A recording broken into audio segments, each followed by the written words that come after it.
The Mexican War, the battle for land that changed the face of a continent. The truth about what was next in the real West.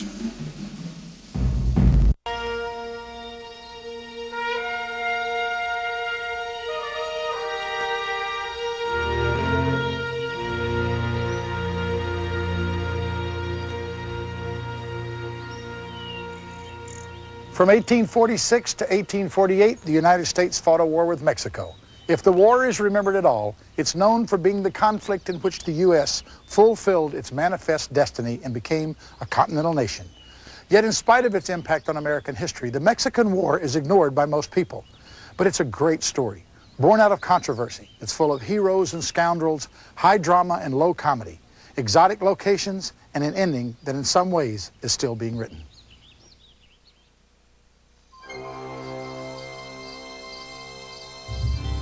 The West. It's more than a landscape. It's a vital part of the American character.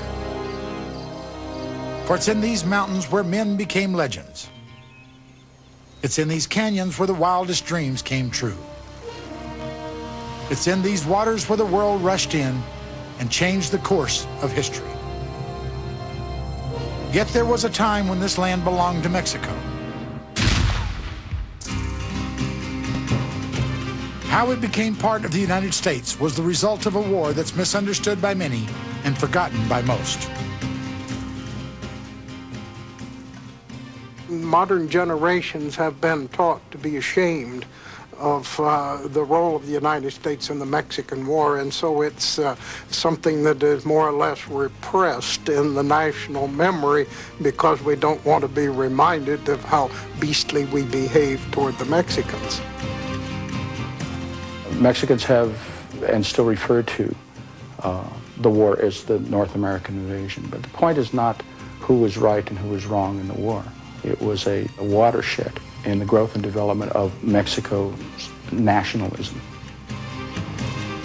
When people discuss the Mexican War, they tend to couch it in terms like it's the dress rehearsal for the Civil War, and that's true. Yet, even if the southern states had never made their bid for independence, the Mexican War would have been a milestone in American history, an event that needs to be understood within the context of its own time and place. The Mexican War is significant in its new ground that it breaks for the American people. This is the first war our regular professional army got to test itself. It's the first time the United States successfully invades a foreign country and maintains a sustained major series of campaigns in that country and eventually occupies that country's capital. It's the first time we use war correspondents that actually report from the seat of war the events and the characters of the war to the American general public. It's the first time that photography is ever used to capture some of the images of the soldiers and the climate of the war. And it's really one of the first wars where there's a great aftermath of writing and reminiscence about the war that is made available to the general public as well. Among those who wrote of their war experience was Ulysses S. Grant, one of several junior officers who got their first taste of war in Mexico and later would become heroes in the American Civil War. The Mexican War was one of the most unjust ever waged by a stronger against a weaker nation. Ulysses S. Grant. The Mexican War was rooted in a number of causes, but the most central cause was the issue of Texas. Texas had won her independence from Mexico in 1836 and had been an independent republic for a decade. The issue of the annexation of Texas to the United States was the biggest cause of the Mexican War. Mexican officials still regarded Texas as a province inside the Mexican Republic, a province occupied by Americans, a province in rebellion, to be sure, but a province that someday, when conditions permitted, would be reconquered. In a more narrow sense, the argument over where the boundary of Texas was the immediate trigger that set off the war. The United States recognized the Rio Grande as the boundary of Texas. Mexico declared, even though it did not recognize the independence of Texas, that the Nueces had always been that boundary. Was the boundary of Texas the Rio Grande, or was it the Nueces River to the north? And in this no man's land, Texas and Mexico struggled for possession. The Texas issue and the boundary dispute coincided with America's desire to expand and fulfill its manifest destiny. The slogan Manifest Destiny was coined by a New York newspaper man in the middle 1840s, contemporaneously with the movements toward the Mexican War. Our manifest destiny is to overspread the continent allotted by Providence for the free development of our multiplying millions. John L. O'Sullivan, Democratic Review, July 1845. What better rationale for national expansion than that God commanded it? But it was only a slogan, and it was a slogan only for the expansionists. James K. Polk ran for the presidency in 1844 with Manifest Destiny as the bedrock of his campaign platform. He was determined to acquire Oregon, Texas, and California.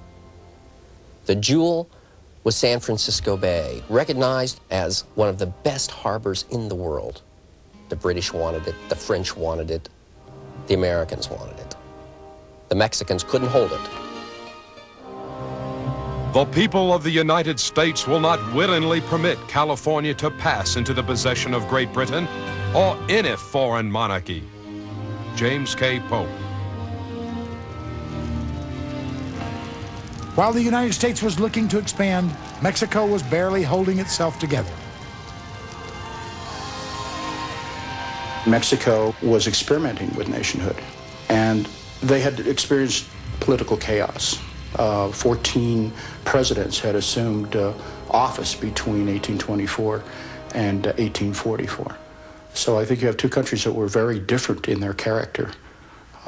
And it explains in part the confidence of the United States just before the war.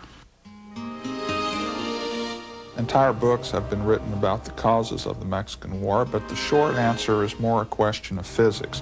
The old question of what occurs when an immovable object meets irresistible force.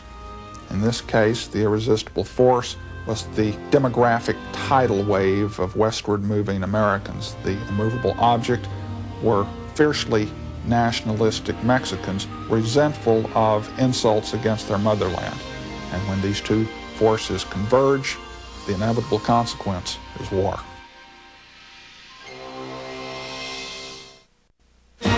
We now return to the Mexican War.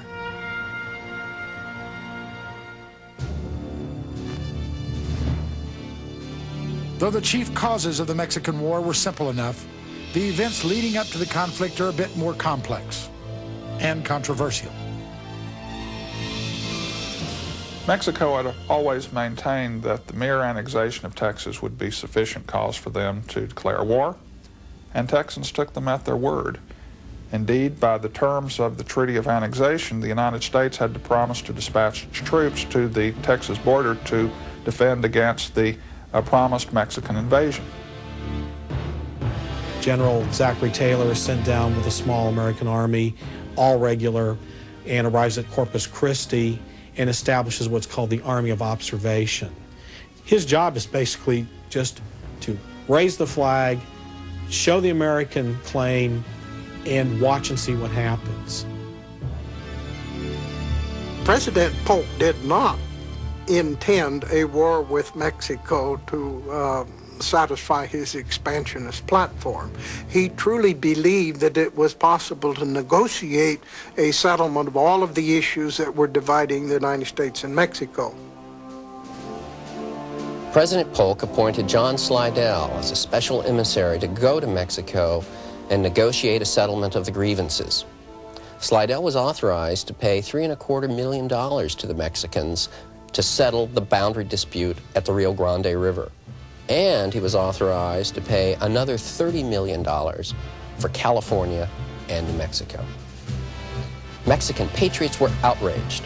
They declared that any government that even negotiated on the question of giving up land to the United States should be immediately overthrown. Slidell was totally frustrated in his mission. We can never get along well with these people until we give them a good drubbing. John Slidell. Polk wanted to recommend a war stance to the Congress and was advised by Secretary of State not to. And basically, what he got back from his advisors was, let the Mexicans make the first move. Polk would make it easy for the Mexicans to make their move. President Polk instructs Taylor to move further south, and he marches down to the Rio Grande and establishes Fort Texas just across the Rio Grande from the Mexican border town of Matamoros. It was by this provocative act, historians have since said, that President Polk purposely brought on war. He knew the Mexicans would fight over this territory. Taylor's troops were the bait to bring on an action north of the Rio Grande. On the north side of the river, the Mexicans ambush 63 American dragoons and kill, capture, or wound the entire force. This was the American blood shed on American soil that Polk alludes to in his war message to Congress. Mexico has passed the boundary of the United States, has invaded our territory, and shed American blood on American soil. James K. Polk, War Message to Congress, May 11, 1846. Even after American troops had been fired on by Mexican soldiery, Polk had a very difficult time getting his war resolution through the Congress.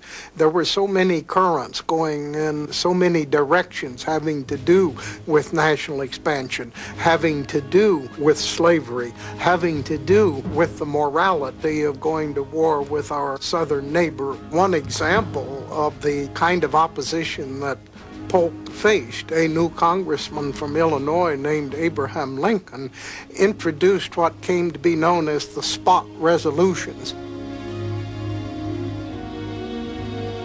The House of Representatives desires to obtain a full knowledge of all the facts which go to establish whether the particular spot of soil on which the blood of our citizens was so shed was or was not our own soil at that time.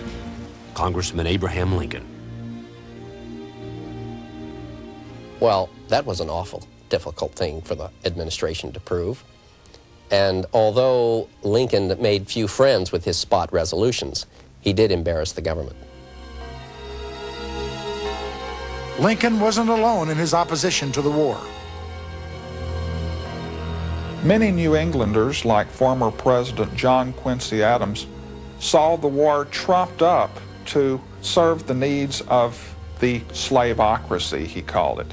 He envisioned a nation that would be controlled, in his words, by slave owners and slave breeders. Slavery as an institution had to expand to survive. Everyone knew that. Cotton agriculture used up the soil at a prodigious rate. The slaveocracy was determined to expand the boundaries of slavery, and the greatest support for war against Mexico and territorial acquisition was in the South.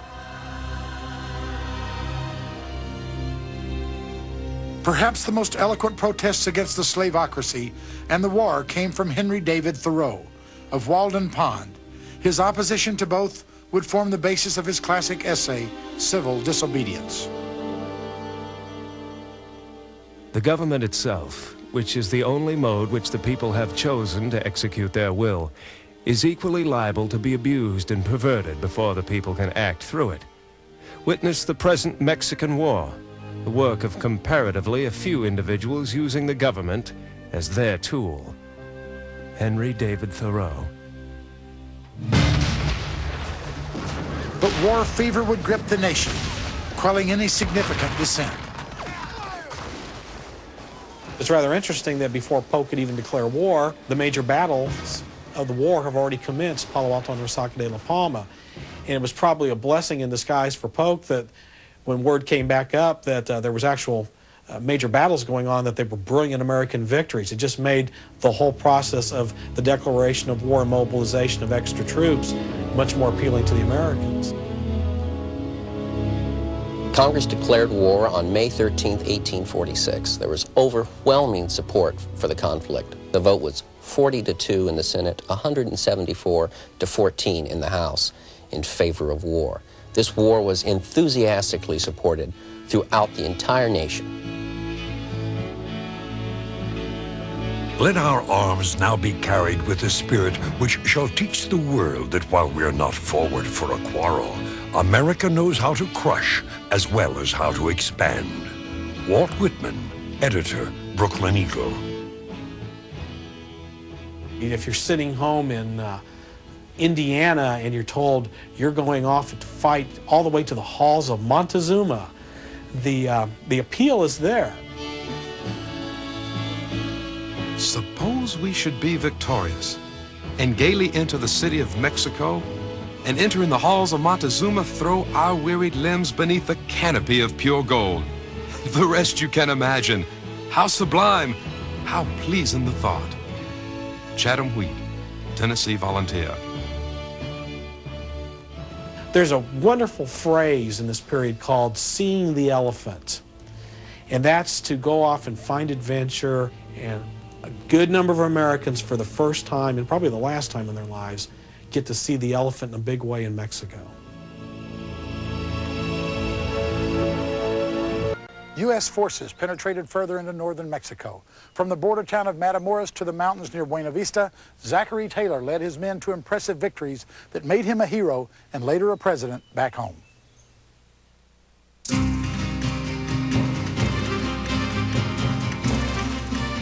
We have this view of the Mexican War as one in which a strong United States went down and beat up on a pitifully weak Mexico.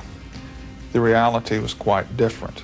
In every major battle of the Mexican War, Mexico held alarming numerical superiority.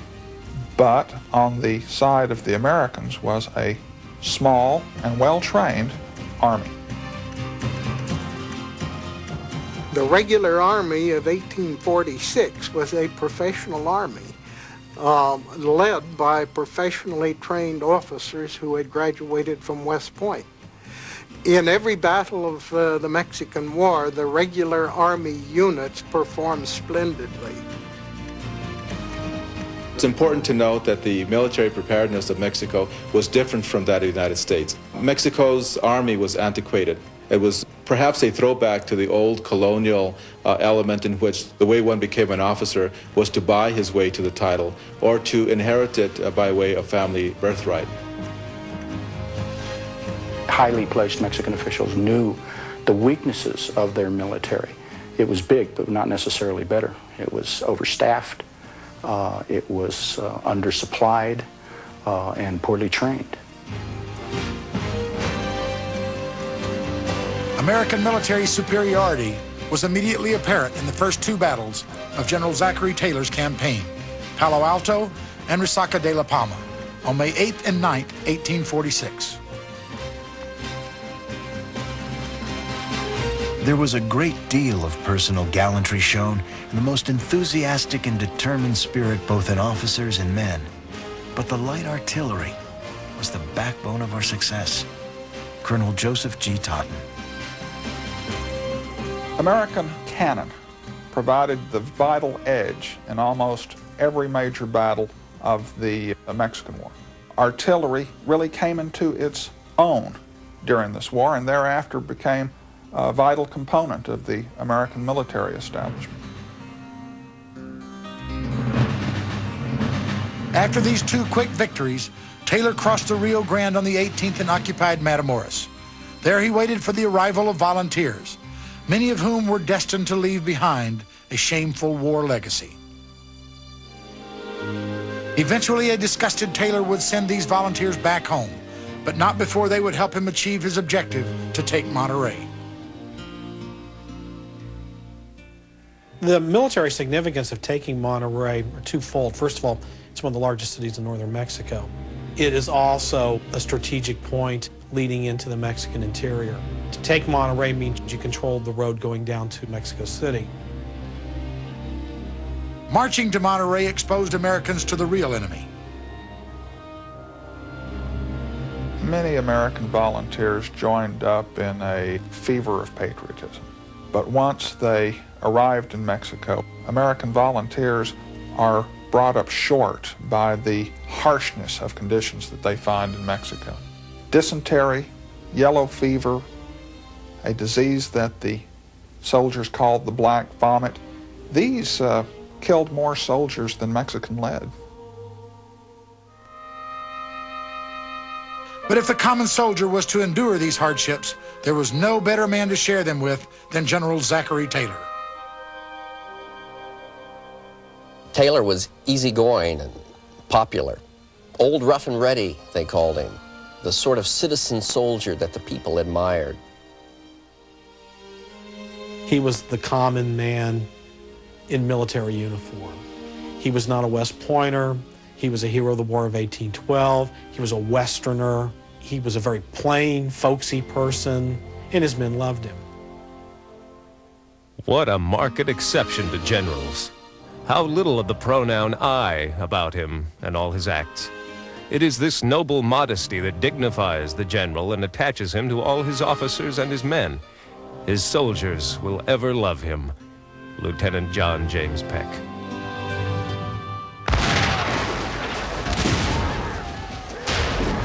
Monterrey, from September 20th through the 24th, Taylor and his men would see some of the most intense combat of the war there.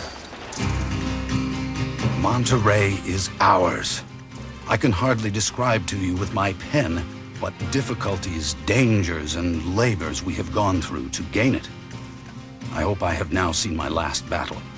Peace must return to us, and God grant that we may never again have to lift our arms against another people. From the letters of Lieutenant Napoleon Dana. Taylor let himself be talked into an armistice, which did not have the backing of the administration. And that armistice allowed the Mexican army to escape, so that Taylor had nothing to show for all of the casualties except the city of Monterrey.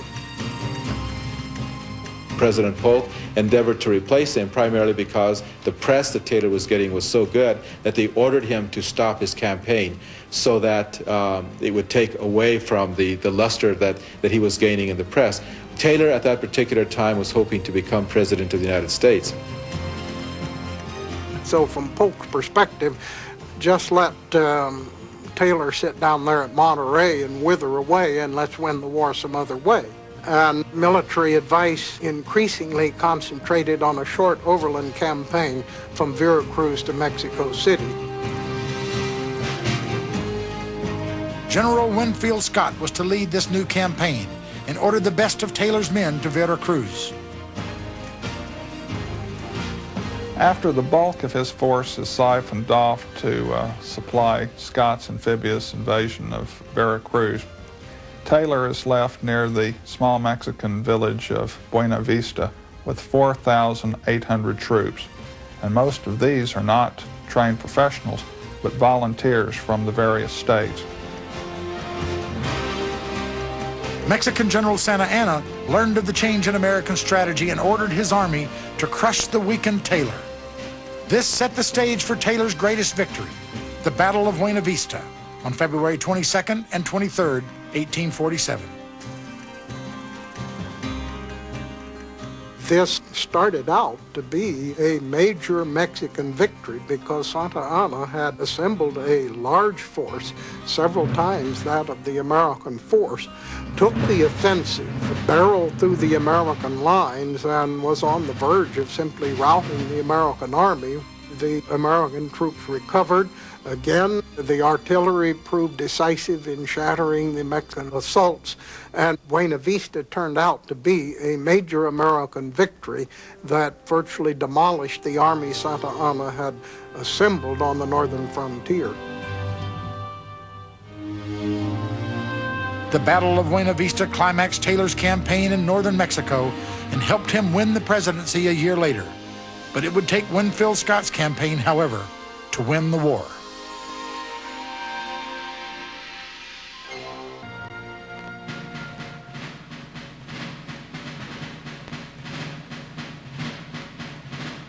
While Zachary Taylor was leading his successful campaign in northern Mexico, President Polk had sent General Stephen Watts Kearny and the Army of the West to occupy New Mexico and California.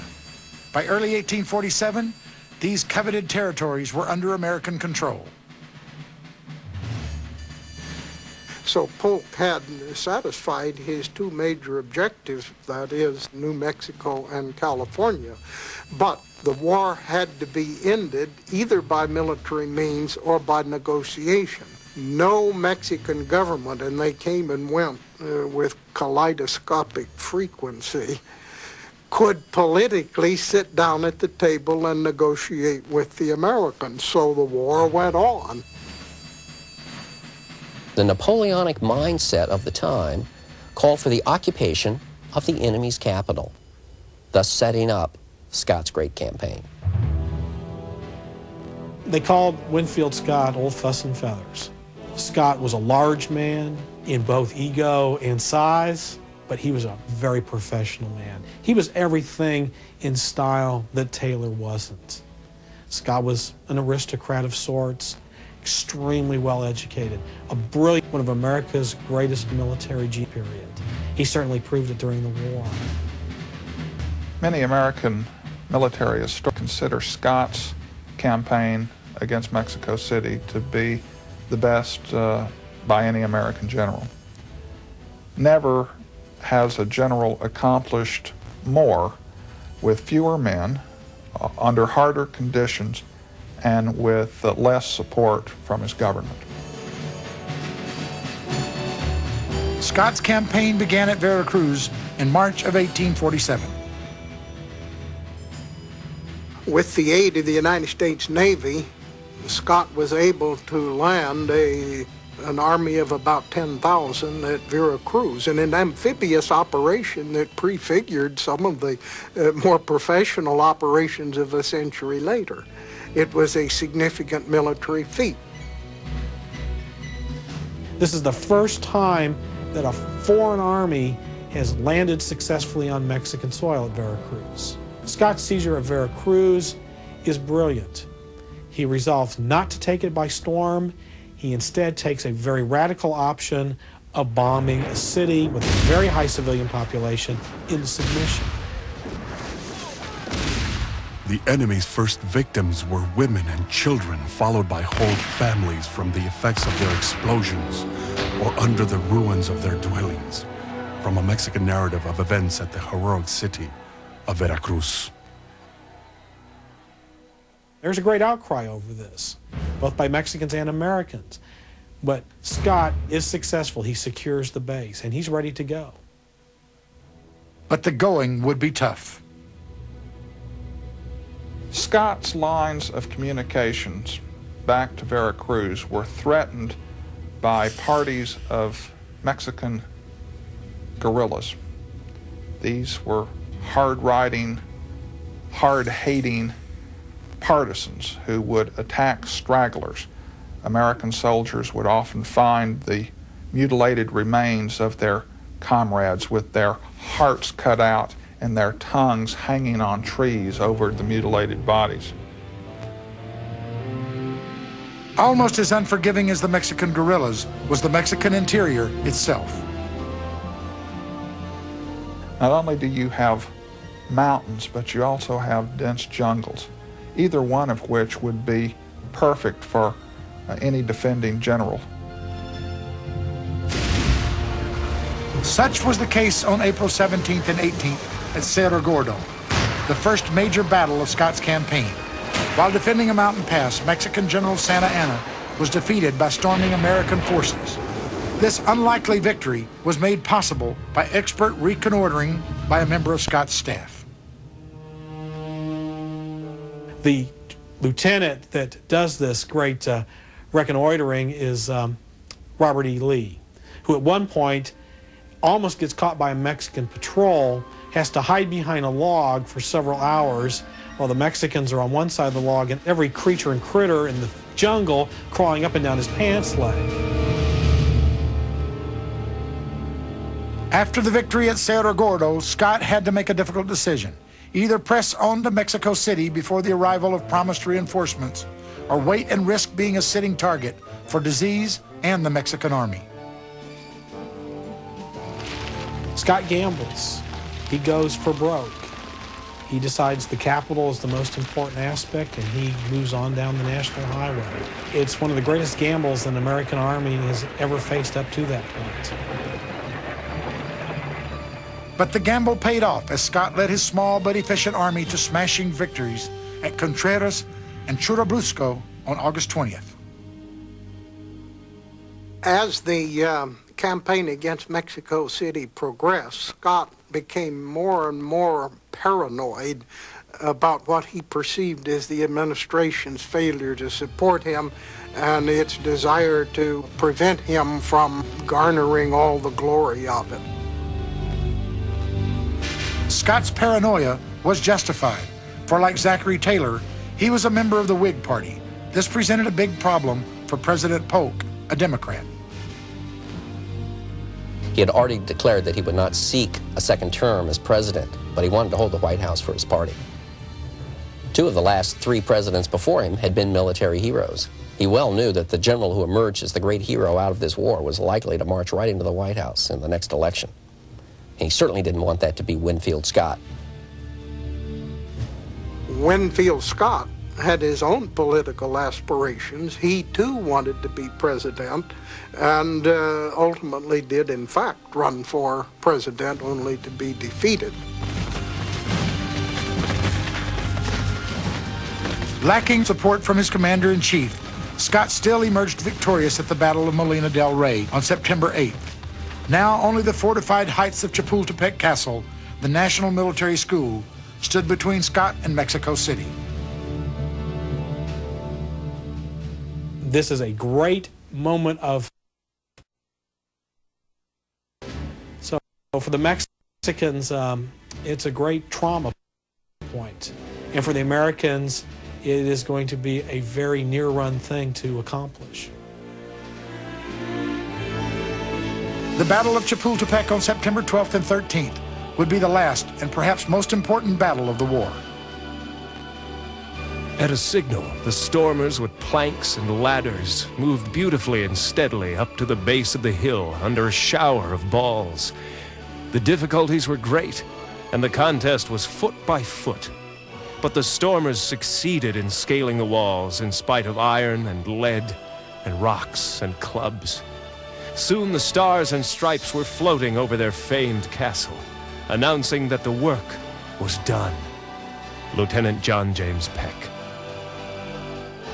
If the Mexican War is considered a preview of the Civil War, then Chapultepec foreshadowed the Battle of Gettysburg. Just at Chapultepec alone, the irony of characters involved. We have Armstead, we have Longstreet, we've got Winfield Scott Hancock watching the assault from his sickbed. We have George Pickett, probably being the guy that carried the American colors over the works. After the great American victory at Chapultepec, Santa Anna is reputed to have shaken his head and said that I believe that if we were to plant our batteries in hell, the Yankees would take them from us. And one of his staff officers looked at him and shook his head and said, God is a Yankee. On September 14th, General Winfield Scott entered Mexico City with his army of 6,000 men. The war was over, but peace was still far off.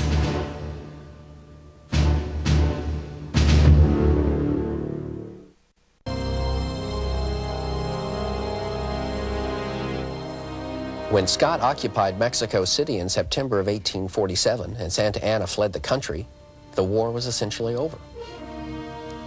But there was no one to make peace. Nicholas Trist, our negotiator, had traveled with the general, but he had no one to negotiate with. And for 5 months, the search for someone to sign away on the conquest of northern Mexico continued. During this period, in the United States, a new debate arose. How much of Mexico to take? There was an all-Mexico movement afoot in the Congress. There were those who simply wanted to annex all of Mexico into the United States, a move that would have proven disastrous for both countries. First of all, we would have to go subjugate the rest of the country, which means the United States probably be fighting for 10 years down there. The local population would have undoubtedly rose in a more organized, more brutal guerrilla warfare than it did initially. Also, it's not meeting the objectives of Polk's administration. The boundary question settled. We've got California. We've got the Northern Territories. This is all we want. The real reason that the all of Mexico movement failed was American racism. How would we govern an alien, non-English speaking people with different social and religious institutions? The all-Mexico movement failed, but it did succeed in forcing Mexican officials to the peace table. The Treaty of Guadalupe Hidalgo was signed on February 2nd, 1848. By the Treaty of Guadalupe Hidalgo, the Rio Grande was recognized as the boundary of Texas. New Mexico and California were acquired by the United States, and the United States would pay to Mexico $15 million.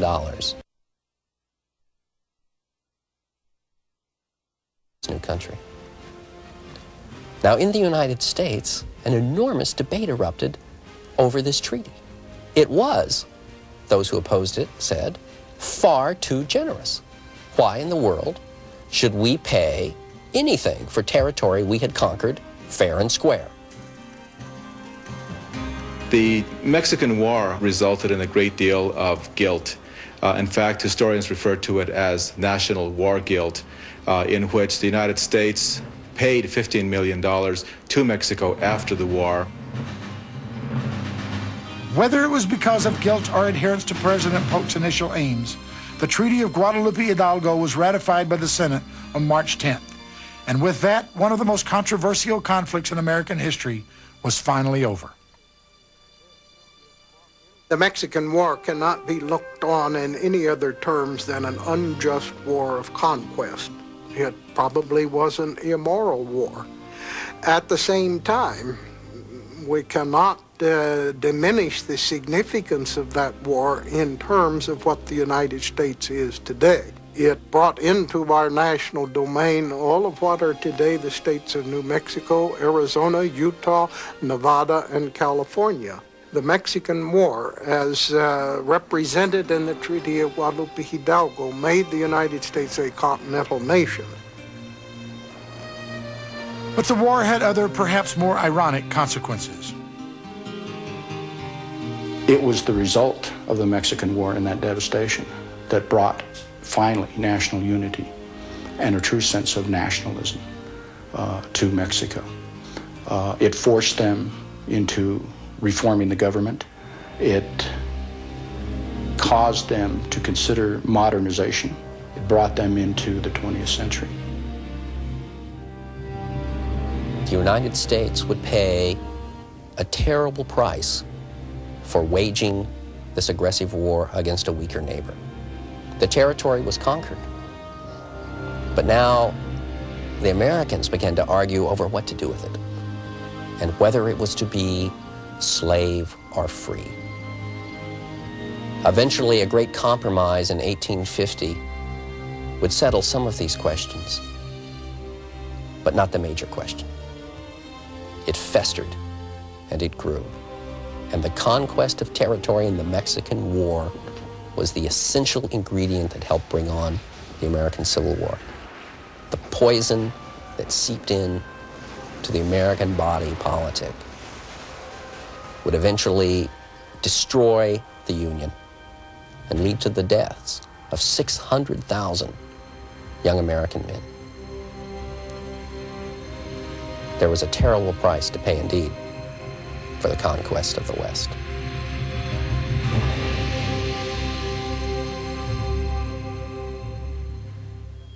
Whether it was a land grab at gunpoint or a justified military action, the Mexican War will always spark debate. But at least one conclusion may be drawn. The sacrifice, courage, and honor displayed by U.S. and Mexican soldiers should be remembered as the down payment on the price paid for the American